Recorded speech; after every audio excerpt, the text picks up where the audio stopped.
Well, I'm talking with Lawrence Skelly, the Minister for DED. This interview is about the latest goings on with the TT, the Vision Line saga, more committees, more information, more disarray for what actually was going on, and basically government wasn't in a position to give this to Vision Line in any shape, form or fashion. Your comments? Well, I think you're following on with regards to the latest submission to the Scrutiny Committee. Indeed.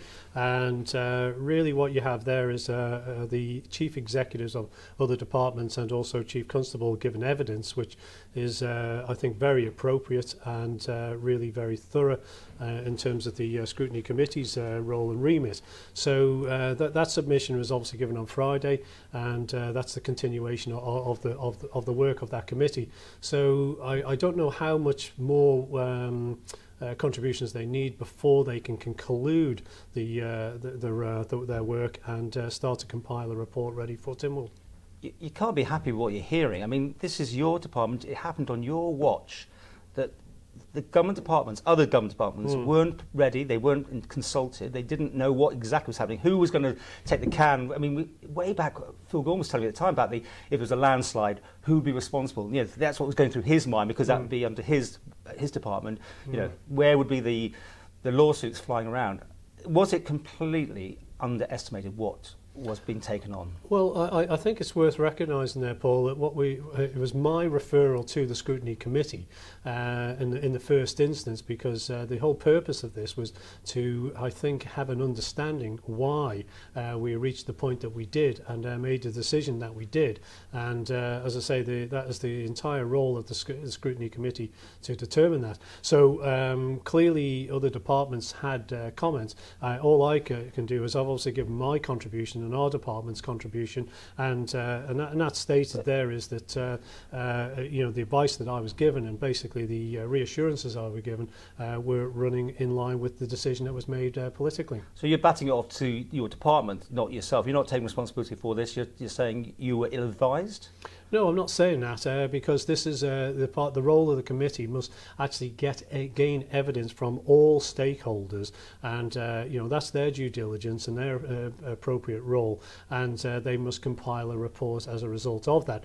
The statements that were made there by the chief executive was entirely, you know, their views based on their particular role and their particular departments, but of course we must allow the committee to conclude their work before they come back with recommendations to Tynwald. Sounding quite damning, but you're right. But if the worst happens and it is a cock-up, will you resign?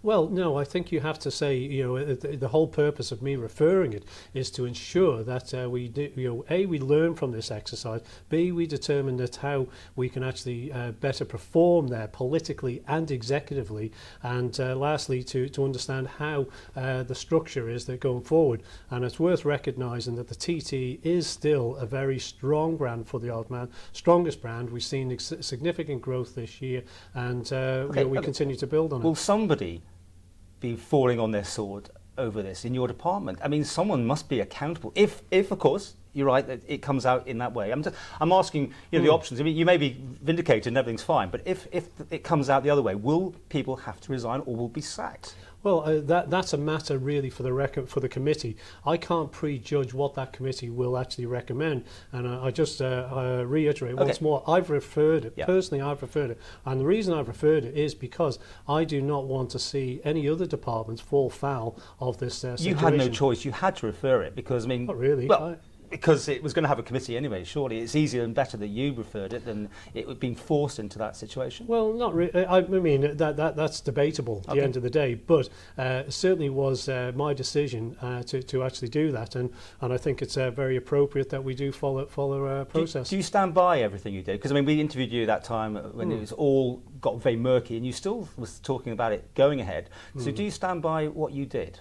Yes, as a department without a doubt. I mean, clearly we went through 2 procurements. We gained full support from the department, full support from council ministers, and I think 90+% of Tynwald support. But all we did is actually make a decision to actually go to the next stage, and then it was decided that's gone now, right? I mean, you're not going down that route again. Well, what we are doing is that we're actually looking to see how we can build on the strength of the brand, And let's recognise that how valuable that actually is to the Isle of Man. What we do understand, of course, and I think this is coming out very clear through the various contributions to the committee, is how complex the TT is. We always talk about it being very unique, and very clearly it is unique. So it's complex, it's very much ingrained with regards to all parts of government, and that's why we have a structure in place which we have established now, a very robust structure that is enable us to deliver TT. Any idea exactly when there will be a final conclusion to this saga? Well, that's up to the committee, and they will determine that. I would hope, I would think through the summer some stage, and come back to Tynwald in the autumn, I would have thought. But that's entirely up to them, because they must ensure that they do their, as I say, due diligence. Okay. Any regrets finally?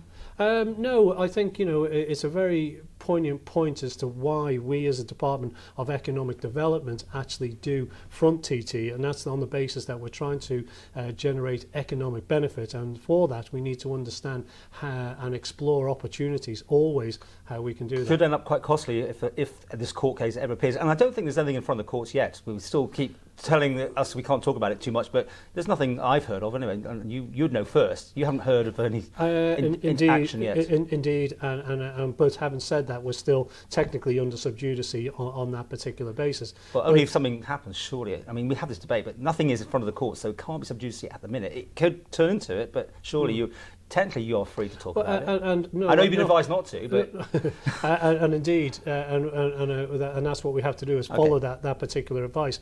And but we have actually met with the committee, the Scrutiny Committee, both in public and in private, so they are aware of all the facts.